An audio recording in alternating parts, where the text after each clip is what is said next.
there. Peas and carrots, peas and carrots. Peas and carrots.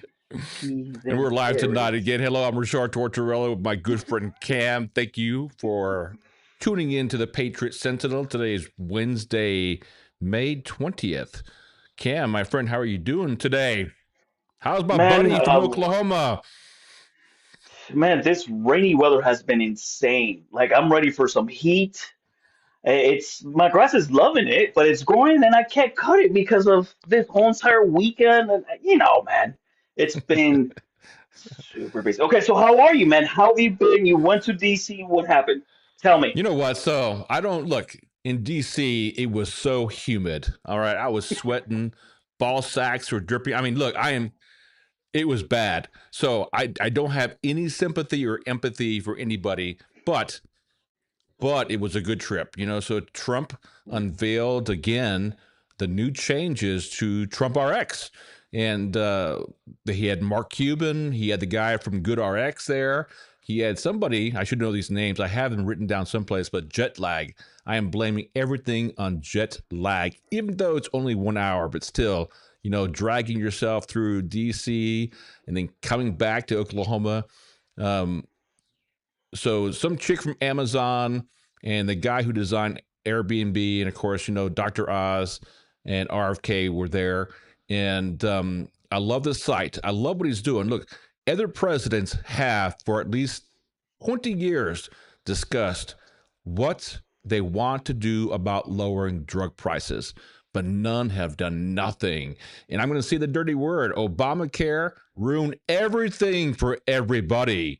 I mean, so your insurance rates skyrocketed. It did nothing for the average person, and it only made the insurance companies richer. But what TrumpRx has done, Cam, have you seen this? I mean, the new changes they had that he talked to the press about it Monday night. You can search for a drug, okay? And what it Hmm. does, it will look for that drug and then take your zip code or your city and show you the other pharmacies and what they're charging for the same thing.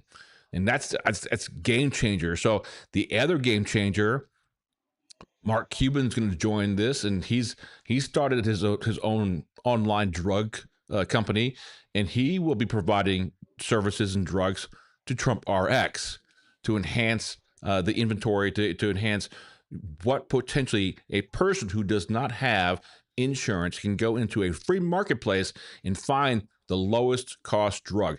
That is what he promised he would do, and the dude is actually doing it. But you know what really surprised me on the other side of the screen with my fellow journalist is that we were fighting to ask the question, right? And the women reporters, dude, they were like the most aggressive. They were out shouting the men. All right. There was a little girl, white dress, sandals, baseball cap. I would never have expected her to be the loudest voice in the room, louder than mine, to get the president's attention. It was funny. These girls are ruthless. Ruthless, I say. It's a young man sport. Wow, or lady sport, whichever you want to call it. But wow, man. Okay, so wait, so how many people are in this room whenever whenever the president was presenting? So you know what? So the press, we're selected beforehand. Not everybody gets a chance to go in, and then it's behind the White House in the Eisenhower building is what I want to call it. And back there, they have a whole stage set up where he does have his briefings there too as well. So when you see things like that, they have certain stages where they send the president back, and the press comes back, and the TV cameras are back there, and he does his presentation and then he turns it over to the press to answer questions. But I think one of the biggest questions that was asked that he kind of thumbed his nose at, but a CNN reporter asked about, why are taxpayers on the hook for the $1.7 billion fund to help those that were impacted by lawfare? And of course he goes, oh, I figured CNN would ask a question like that. But his correct response was that everybody January 6th, General Flynn, anybody who was around Trump's circle was impacted by lawfare by Obama and the corrupt Department of Justice and Biden. And so everybody who was ever attacked by the federal government, they lost everything. And so this fund will look at each individual person and evaluate what had happened to them, how much they lost. I don't know what the criteria is. It will come, but basically it will make those people as whole as possible.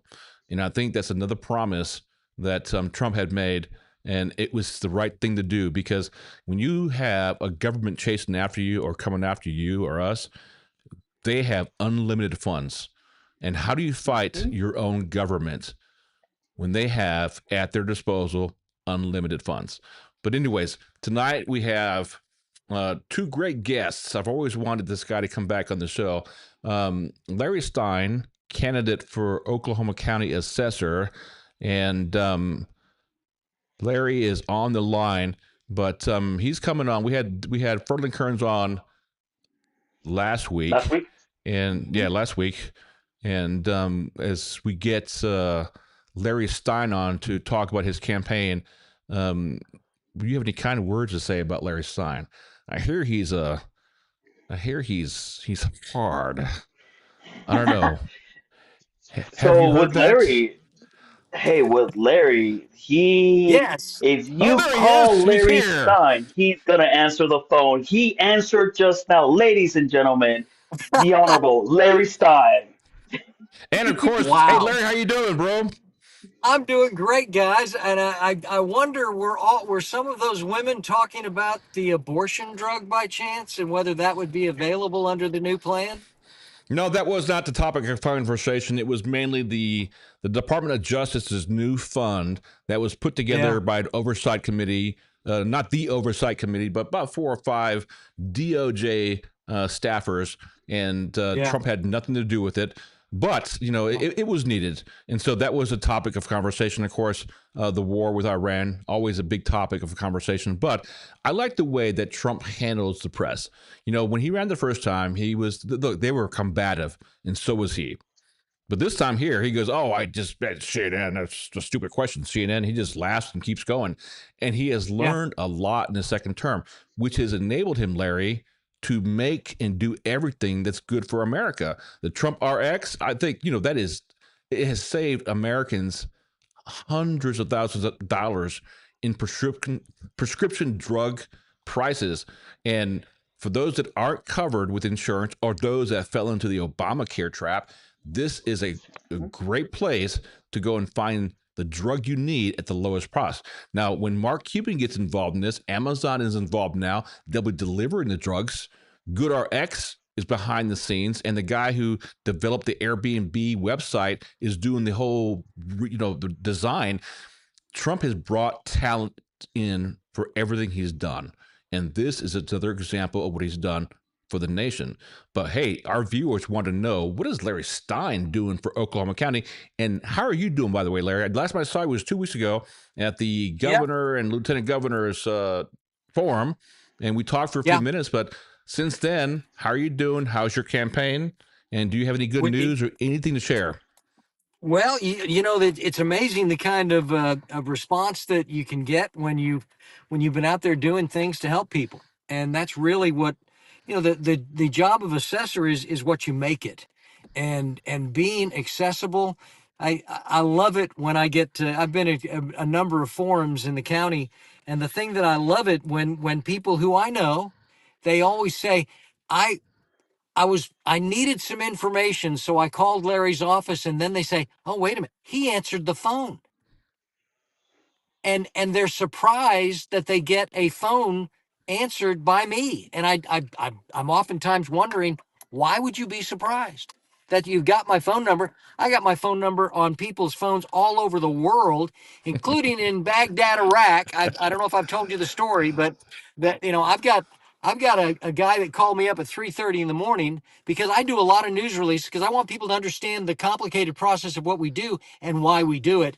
And I got a call at 3:30 in the morning. When I got a 3:30 in the morning call, I'm thinking the sheriff's office is calling because the county building's on fire, or there is sewage rolling down the walls, and I've got to get the computers out of the way. Anyway, guy calls me up and he said, "Are you the assessor?" I said, "Yes, sir, I am." And he says, "Would you be able to answer a question about some property in Oklahoma County?" I said, well, who are you? Because I'm thinking it's an emergency. He said, well, my name's Sergeant something or other, and I'm stationed in Baghdad, Iraq. I said, well, that's wonderful. Thank you for your service.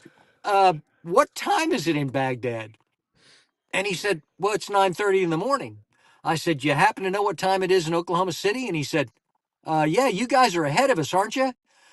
And that's when and that's when I knew he was not an academy graduate and was wait. unfamiliar Okay, with no. Zulu Look, time. wait a minute. Wait a minute. Look, that has nothing to do with it. He was probably just a young sergeant who didn't know Yep. the time conversion, and he was probably working. Look, he was probably getting off an 18-hour shift, and just Exactly. didn't know And he thought, what the heck? the time So, conversion.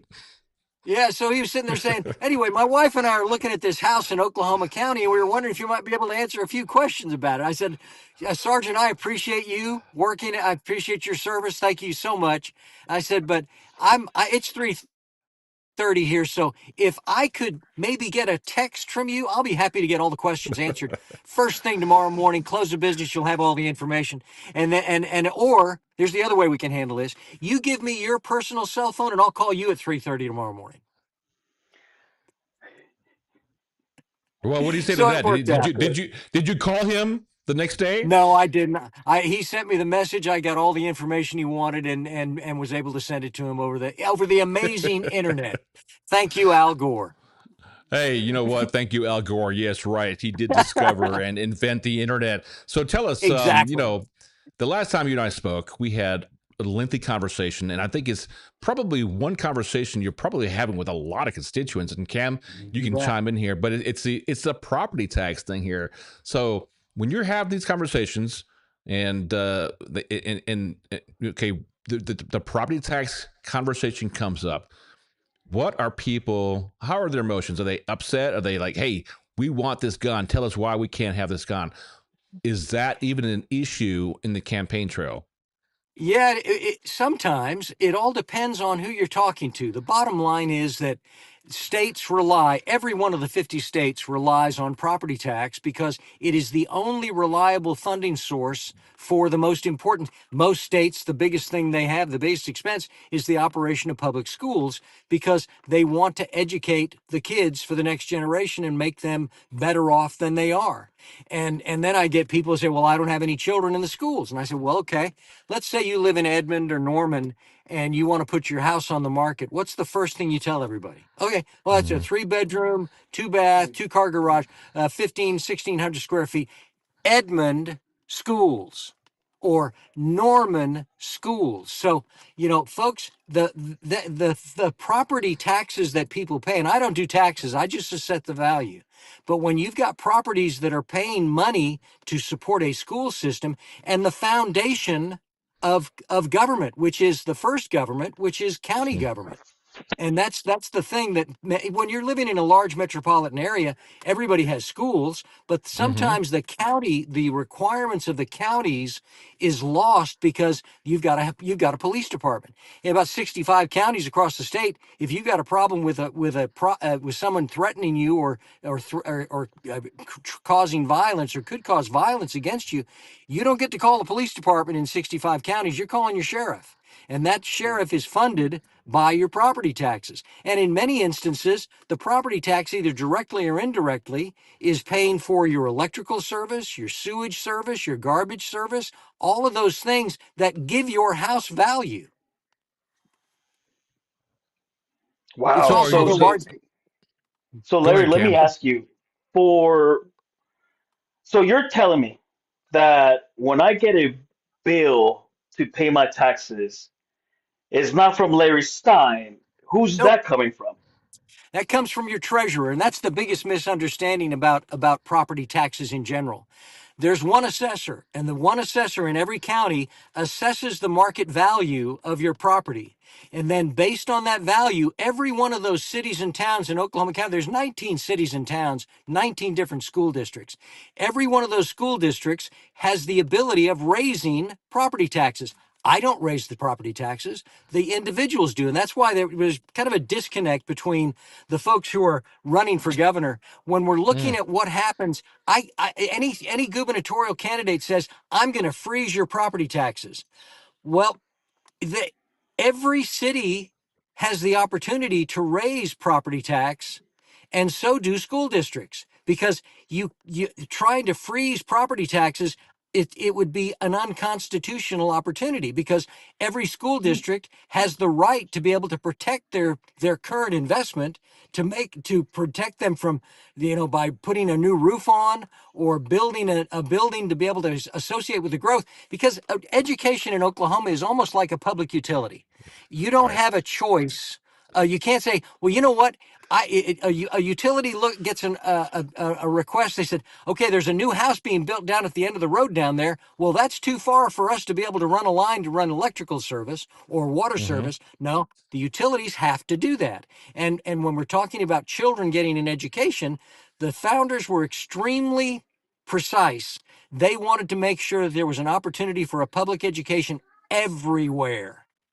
And just as we have electrical lines that go to the farthest reaches of our state, we also have children that are at the farthest regions of our state, but they expect, and their parents expect, since they do pay property taxes, they expect those children to have an education, because for the most part, they don't have the ability, the desire, or the funds to have a private education. So it's extremely, it's the basis, the first foundation of our state, the most important thing. And that's 50 mills, which means half of every property tax dollar goes to education. In Oklahoma County, because we have technology centers, we have state colleges, those are also funded by the property tax dollar. So that dollar is 70 cents out of every dollar goes to fund education. And remember, I'm visiting with a Canadian company. It's an aerospace company. They want to come to Oklahoma and do their business. They estimate they will save 40% on their property taxes if they move to Oklahoma and work with Tinker Air Force Base, the state's largest single site employer. And if they come here, they're going to save money, they're going to bring jobs, and they're going to support Tinker or other entities that are in the most, we used to talk about the oil and gas industry as being number one, but aerospace, we've got all sorts of industries that are associated with aerospace across our state, but a lot of them are around Tinker Air Force Base. And then, of course, we got American Airlines up in the Tulsa area. So it is an extremely important part of our industry. And the technology centers are the ones that are training the next generation of engineers and manufacturers and people who work with their hands to build things. We rely on them to be able to provide that service, so they can go right out of the technology center and go right into the job market and work for Boeing or any of the other aviation industries that are out there. Yeah, but those technology centers, do we vote on increasing? We vote on the bonds that go to the technology centers.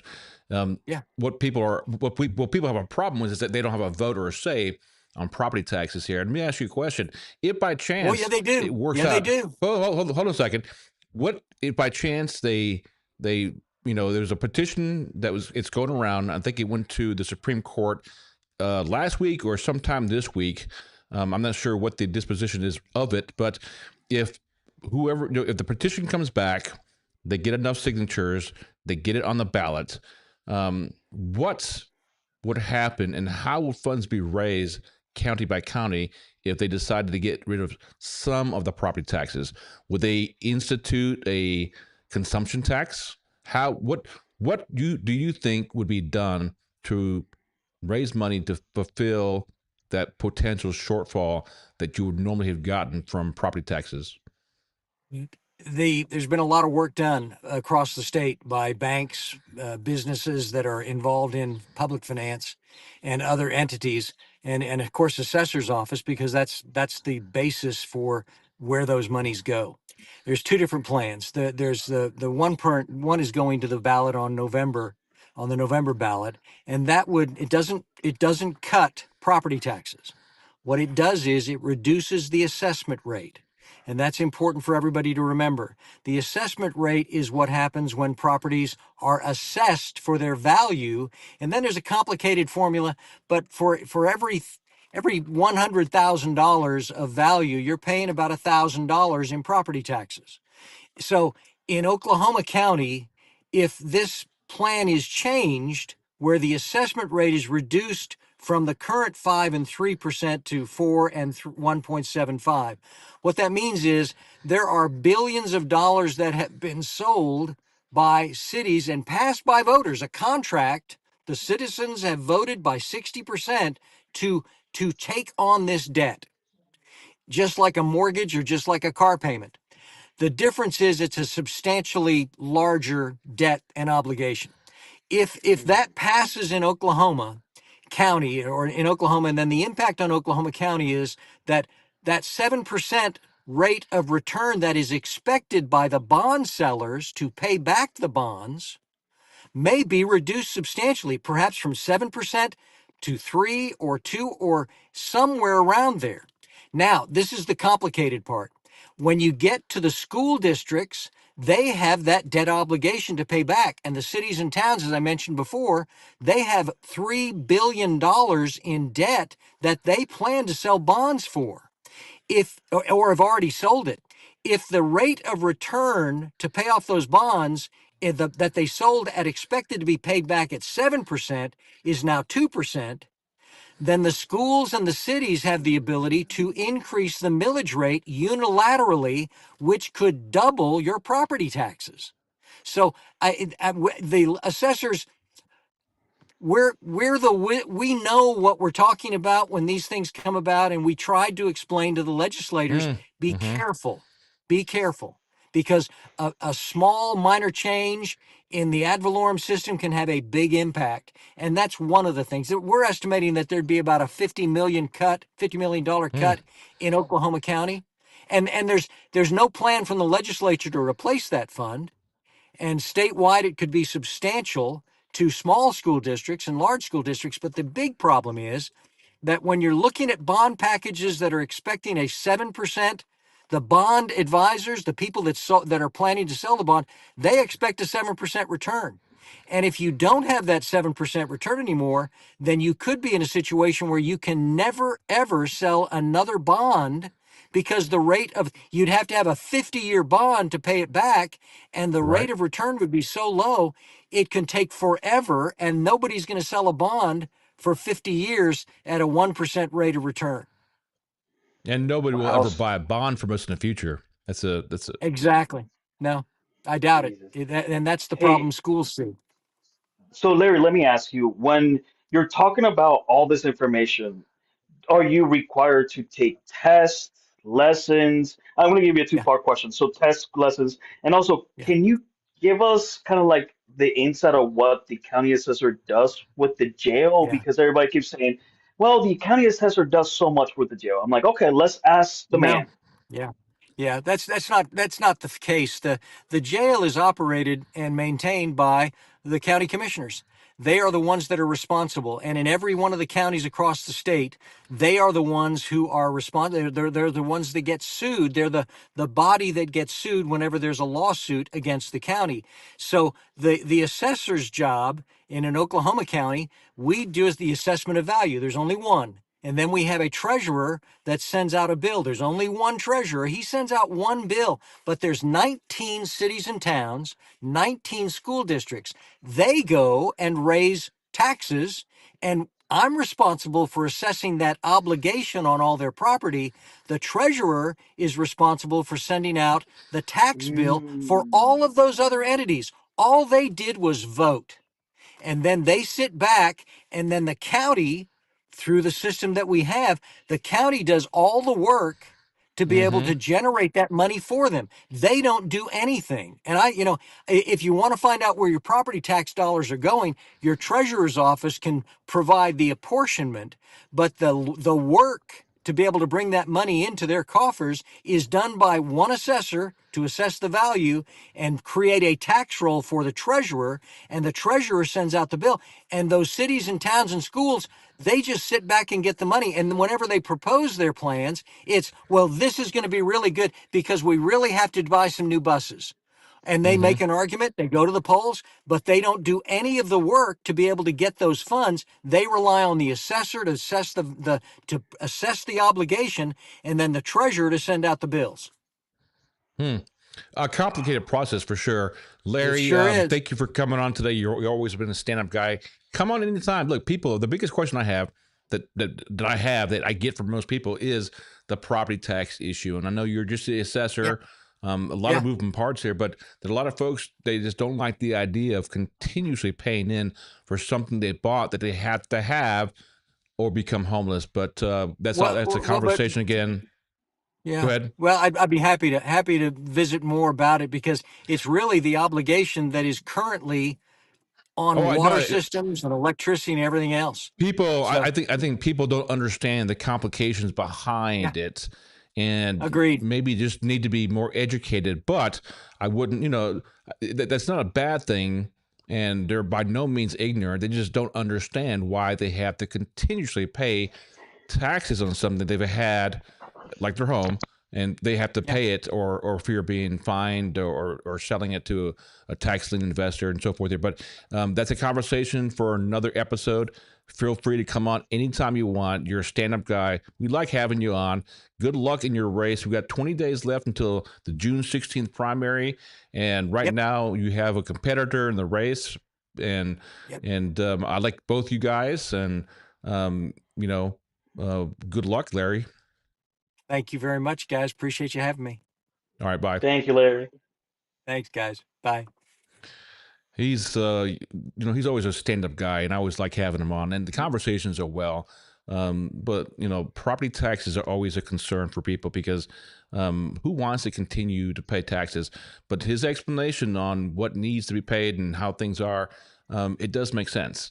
But some people just don't want to hear that sometimes, and maybe that's the situation. But property tax is the number one issue in the county assessor's race, I believe, will be the factor on who wins on June 16th. It's going to be an interesting race. Again, I think both bring different strengths and different approaches.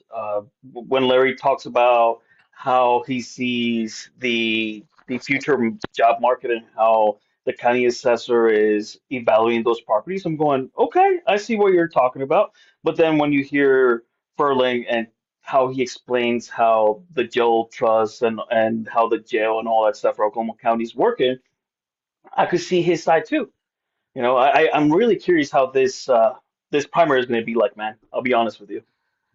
No, people are waiting, and it's going to be a competitive race. But now we have to switch to Norman, Oklahoma, and Cleveland County, and we have.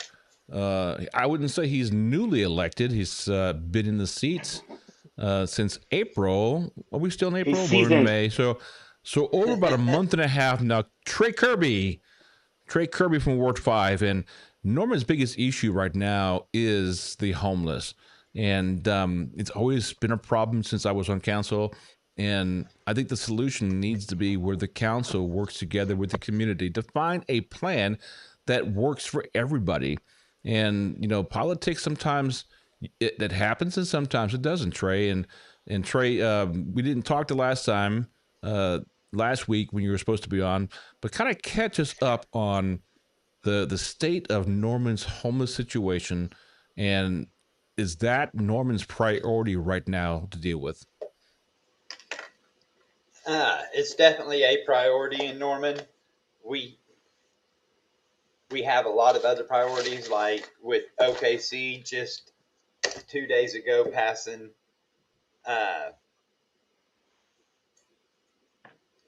get arounds to the moratorium that they had put into place to stop AI data centers for a minute while they did studies. And there's a few councilmen there. Well, I mean, they voted 7-2 to go ahead and allow a few of them to move on.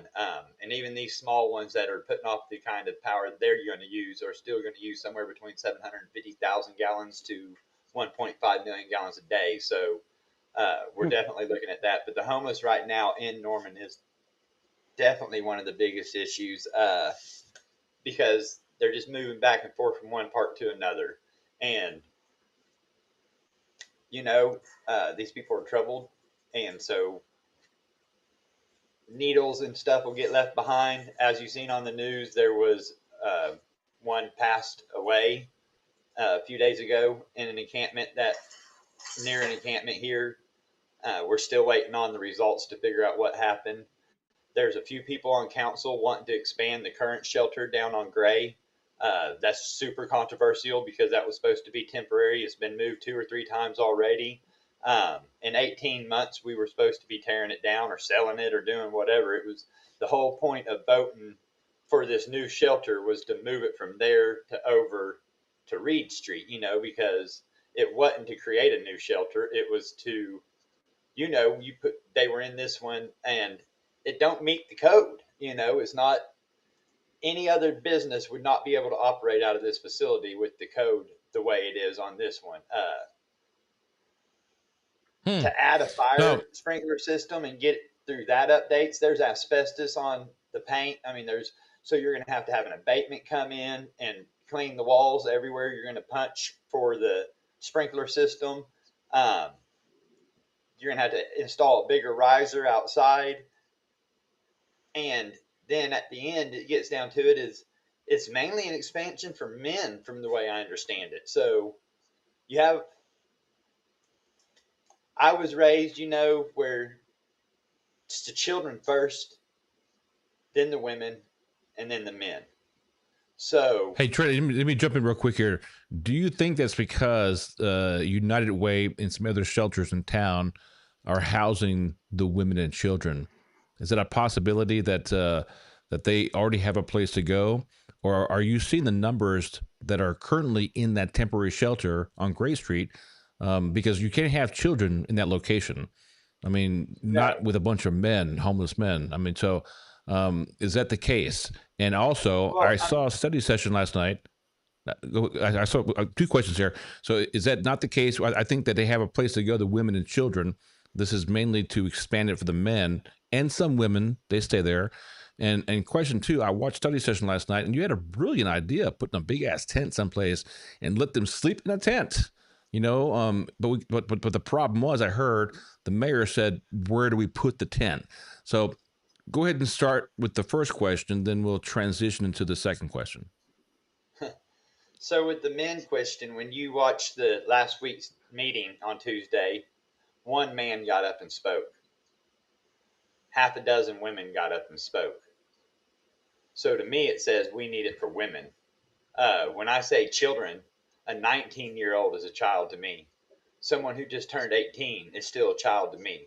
These are people who probably didn't come from the best life. I mean, if they're that young and already on the street, they didn't have a chance to start with, more than likely. So these are children who still have minds that can be molded, that there is a great future and life is great. And, this ain't the path. We can get you in and we can get you a path forward that is not going to end with you being 50 years old 30 years from now and still in a tent. We can't let that be considered acceptable because they are still young and they are still groomable. So if they're going to be groomed, I would rather them be groomed by somebody who has a successful life or has raised children, or who, I want them, somebody who's going to teach them how to pay bills, how to go to work every day, how to wake up even on the worst days and have a positive feeling, even on the saddest days. If you're feeling sad, play a song. Was it Bobby McFerrin or whoever said that, music heals? So, I mean, it does. Sometimes it that's does. what you got to do. Wow. And So on Hey, the Trey. second question, on the second side, Go ahead. I mean, it's going to cost $150,000 or more to expand this building. On the high side, on the low side, 45,000, and then you're leaving the asbestos, and you're not creating a better environment, and you're making it dangerous for our firemen and our first responders at that point. So we can't do that. I requested a quote from a company for 10 bunkhouses, where you would have 2 rooms in each bunkhouse. 2 people could sleep in each room. It gives you a lockable room in a bunkhouse, and then a shower tray bunk, and it's 8 showers. All have separate outside doors with stairs up to them. And you would have a toilet, a sink, and a shower in there. So if you needed a shower, you could go in, lock the door, know you're protected while you do what you need to do, and then get back up and come out. And then a laundry that provides 8 washers or 6 stackable washers and dryers, another couple sinks, and the quote on that was like for the whole 18 months would have been like $104,000. So Mm. you could have set it up right next to Food and Friends, and we have, Food say, and shelter. 30 people over there. You could have had them all housed for cheaper than what we could, and it would have made the downtown businesses feel better because that was supposed to be temporary anyway. So I also asked the city attorney and manager, could we just sell it to somebody? And he said, yeah, you could sell it and have a dollar contract with the person that until our shelter was built, we would lease that for $1. And the city attorney didn't like that idea because it sounded complicated. And I asked if we could make a contract guaranteeing that in 18 months, if we made this investment to expand the shelter, how could we guarantee all these people who for the last 5, 6, 7 years been thinking this was temporary, and they've got their life savings invested in these businesses, and they made downtown again, and then now we're not standing by their investment. So, when I got voted in, I said I would always be the people's voice when it came to the homeless, but I also said I would be Ward 5's voice at all times. And I've heard we're up to 5 encampments in Ward 5 by itself. So every single ward is actually dealing with this issue. So it's time to quit doing tents, and that's my biggest thing is the tents. It hasn't worked anywhere. Arizona almost got ran over in Phoenix with it. California, you look at the condition it's in. New York actually went opposite of the tents. But sometimes you got to do tough love, and we need people inside, indoors, where people can get there and help them. Whether it's somebody who comes from a church just to give a hymn or a gospel from a book, or whether it's just somebody who has 45 minutes extra every day to just come and sit and listen to someone and talk to them and say something kind to give a person the want to move on in life. I mean, I'm not a psychologist and I'm not trying to be one, but I feel like if you make somebody feel like they're worth more than tent in the dirt outside and you bring them inside, then that gives them the want and the hope to be better in life and more successful, because at that point they know that they are worth something, because every life is precious. So they know that they have a purpose to get up and move, because there's people that they don't even know who are standing behind them. I knew, like I said earlier, I knew a lady worked for Norman Regional as a nurse, and she took 2 guys out of Norman that were homeless. They were known to be homeless. We had a particular police officer in Norman. He had arrest one every time because he was just, I still know the guy to this day, and he could be one of the kindest souls, but he can be pretty ornery too, and she took him out to the place, and the one guy lived for, I don't know, 8 years, and he died. But when he died at her place, he knew people were around him that loved him and cared for him. So, I mean, he went happy, and he went with a meaning. And the other guy, he still lives there. He don't work. He don't want to work. He has no urge to work. But like when it comes to that property, she does nothing. If she wants a garden, he plants that garden. The yard is mowed. The trees are trimmed. The house is painted, and they don't, it's just their own mutual agreement. But whatever it was, she changed his life, and that's Right. when we say we need help from the people, that's what we're talking about. We're not trying to guilt you. We're not trying to say you need to feel obligated. We're saying if you have a hollow spot in your life, or you have a spot in your life where you feel empty and you need to do something with it, and you're not expecting nothing back in return, but you think you can go change somebody's life by mentoring them, then man, come on down, because them words could be what it takes to get them off the street and into a better path forward. And these are Hey all Trey, good points that let me ask you real quick. Hey Trey, to maintain the homeless shelter, how much is that going to be per year? Is there an estimation yet? So, I mean, it's already costing like $860,000 a year at the current shelter, and it's not. It's like I said, not even a code. It's not great. The new shelter will be larger. It'll have so many kennels for pets for people who won't come to a shelter currently because they have a pet. So we'll offer kennels. It'll have a kind of a doctor. We've had a few people request like a library for books because they'd like to read when they're going to sleep. But it will cost about the same. The difference is the city cares that hopefully within the first 5 to 10 years, they can start getting enough donations and grants and private donors that they can cut off all the costs from the person. And then the shelter, we got a great bond. I think it was like 3.08 on the interest. So you're looking at like $3 million over the term of the bond worth of interest. So 8 million is what we're going to take, and we're going to have to pay back a little over 11 million over its term if we go the full term. We have a few people locally who donate to like Salvation Army, a couple $1 million every now and again, and they said that they'll start donating towards this. So if them private donors step up, I mean, it could pay off in 5 to 10 years. It just depends on how much the community puts forth towards it. And that's kind of where it comes with these 35 people. If we have 463 people homeless in Norman and we only have 35 that are being publicly in parks and stuff, then that to me are people who are asking for our help silently. I mean, they have came out, they have exposed themselves in the most vulnerable way. And to me, that maybe that's their way of asking us to come and help somehow because they're tired of living in the tents, you know? So,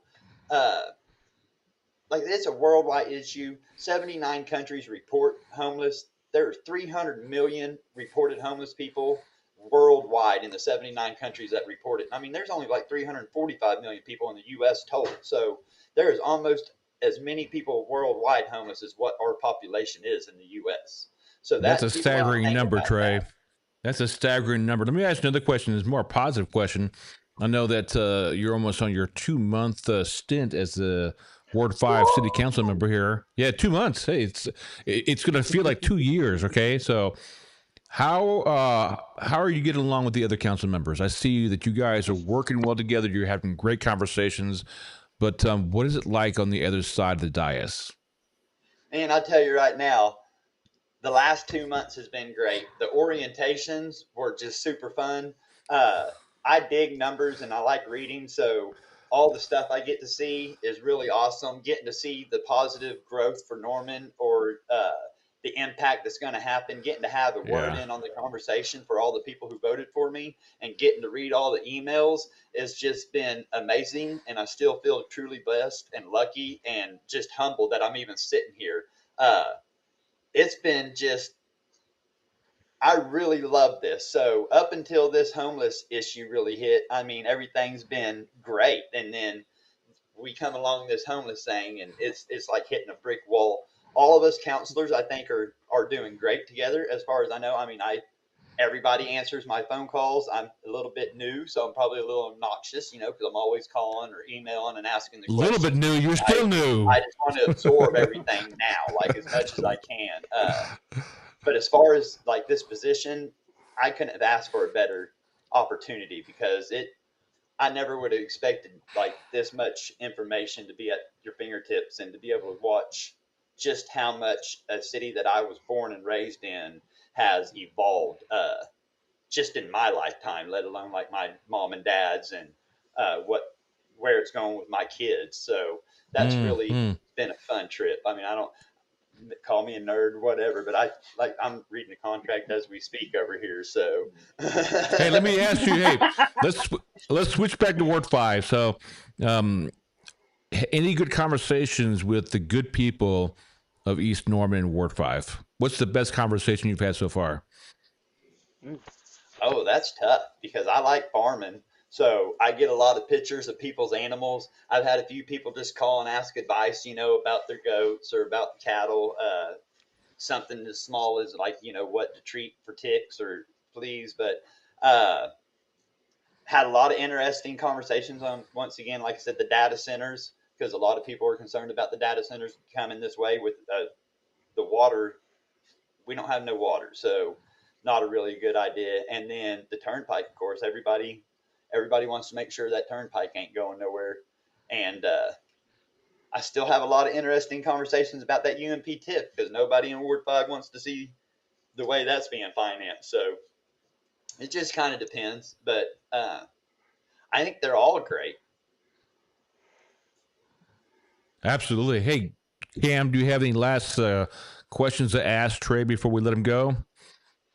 Hey, Trey, congrats, man. Again, every single time you come in, I'm like, he's energized. He's reading contracts. He's taking notes. He's positive. Look, I'd rather have a person who's going to be working for the people and is energetic than somebody who's like, it's awful. Trey, good job, man. Keep doing what you're doing. You're helping the community. You're there. You're doing your job. I'm really excited the things that you're doing, man. Thank And I'll you. have to echo that too as well, because look, I think you're the right person at the right time for this job. And we need somebody, look, all of Norman needs somebody who will listen to the constituents and the voters and have empathy. And, I've known you for a while. And I want to say that our street, okay, Rose Rock Drive, is famous because we got two city council members from the same street. And so it must be the water. Something in the Don't forget, water. David Boren lived on Cardinal just around the corner from us. I can't forget that. I was trying to forget that, but thank you for bringing it back up, bro. Trey, anytime you want to come back on, I know that you get your hands full here, but like I said, you are the best guy for the job here, and the voters will see it. I'm already watching your fellow council members and how you interact with staff, and all I hear from everybody is that they love what you're doing. So keep representing Ward 5, keep representing Norman, and be the voice for East Norman that they need and have. But you have the last word, sir. Thank you. Y'all have a great night. I appreciate it. All right. Be good, bro. Bye. And that was TREY KIRBY, new council member for Ward 5, City of Norman. Always nice to have those representatives on. To basically just say what's going on, and the homeless is always going to be an issue in Norman. But my stand is that it's better to deal with it now than to kick the can down the road, and it impacts the economics of Norman to do nothing, and doing nothing is just as bad as making a plan that may turn out to be wrong, and so the only way to fix the problem is for everyone to work together on it. And the voters voted overwhelmingly for Proposition 5, which was to fund a shelter. Okay, that is what's on the books now. And that is what everybody in Norman has to deal with, regardless of how you vote. Now it's a done deal. Live with it, work together on it. It's there. But switching on to entertainment, we talked about this before the show. The Boys, Amazon Prime, the best anti-superhero series ever, is in its 5th and final year. And tonight is the last episode. And I did post a spoiler. Video earlier today. And I was thinking, should I do it or not? Okay. But for those that follow the show and you watch it, I think you'll be blown away.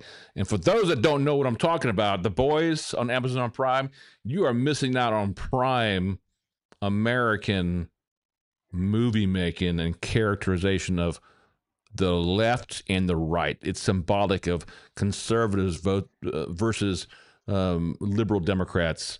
But you haven't watched but episode 1 of season 1. Is that correct, Trey? Season 1. Cam? Season 1, bro. I've only watched season 1. Have you watched? Why? Why not season 2? You're I missing haven't had season the 3. time, man. I've been doing the podcast, family, kid, how it is, work. I don't got the awesome life of retirement. When I retire, I hope I'm able to finish watching The Boys.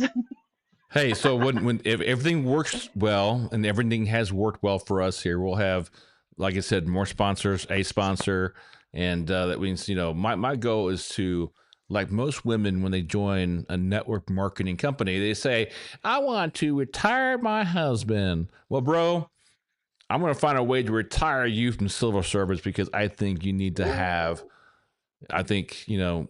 it may work out here, hopefully by the end of this year. That is the plan. Oh, that's awesome, bro.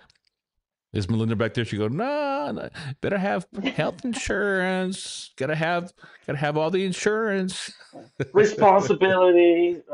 You know how it is, man. Well, but hey, man, look, entertainment. So the Thunder is playing right now, and the Oklahoma City Thunder is down by 1 game. So hopefully today we're able to win. So after the podcast, watch the Thunder. Yes, so that is the next. I think they are they playing now. Let me check the screens. Bro, first quarter. Yep, they are. Look at this. But see, I have mine on recording on YouTube TV, which I think everyone should get. It's the best TV service you can buy for $90. I Sponsors. mean, Come on, we need the sponsors. all yeah. Watch YouTube Thunder, TV. YouTube, Amazon, Tesla. Okay. Hey, see how that worked in fine? Yes, Amazon is a sponsor, and so is YouTube TV. But there you go. We did say it tonight, and Cam, it's always been a pleasure working with you. And I found a brother not in Christ, but in arms too as well. And I'm glad we can have these conversations, and I look forward to many more. And I want this podcast hopefully one day to go nationwide. Heck yeah. Thank Hey, you, bro. broskies. I'm going to finish with Memorial Day weekend. Memorial Day is more than a long weekend. It is the solemn reminder that freedom has been defended by the courage, sacrifice, and service of American fallen heroes. Honor their memory by living with gratitude, unity, and purpose. So don't forget Memorial Day, guys. And that will be our next week's episode. We will have Oklahoma Treasurer Todd Russ on with us, and we'll be discussing his race to keep his seat, as well as Memorial Day weekend, because it is a weekend. Look, we shouldn't have one day out of the year to remember those that have fallen before us. We wouldn't be here for those that gave their life, the ultimate sacrifice for this country and our way of life. And so it's a shame that we don't have every day as Memorial Day, but in the veteran community, in some communities, every day is Memorial Day. And we have to honor these men and women who have lost their lives for us, for you and me and our families. That's what it means to be an American. And with that, I want to thank everyone for showing up tonight. It's always a pleasure having this conversation with you, and we'll see you guys next week. Don't forget, Todd Russ, and we'll have a Memorial Day episode. Cam, thank you for showing up tonight. I love you, my brother. Have a nice night. Take care, y'all. Bye.